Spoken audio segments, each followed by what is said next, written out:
Galit na galit umano ang mga tagahanga at taga-suporta ni It's Showtime host Kim Chu sa jowa nitong si Sian Lim.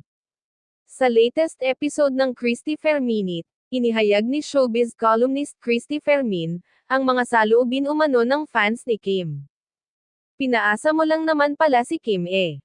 Hindi ka naman pala seryoso eh, saad ni Christy. Saka halatang halata na talaga natapos na ang relasyon nila.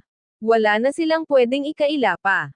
Tapos na yan. May period na yan, sa totoo lang, sabi pa niya.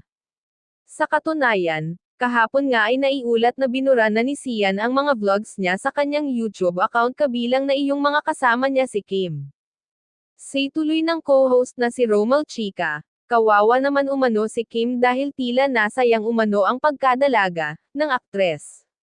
Kawawa tong si Kim Chu, nay. Biruin mo ilang taon, 12 years. Tapos nawala na yung pagkadalaga niya.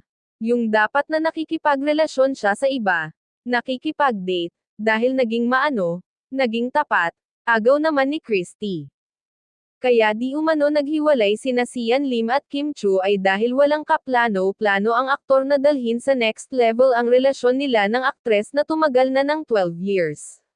Lumitaw din na third party ang dahilan ng hiwalayan kaya umano walang plano si Sian sa relasyon nila ni Kim. Parang hindi niya priority.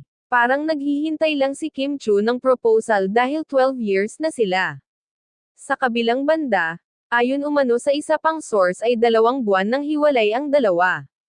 May mga ugong-ugong pa na buntis na din ang tinutukoy na third party sa hiwalayan ng dalawa.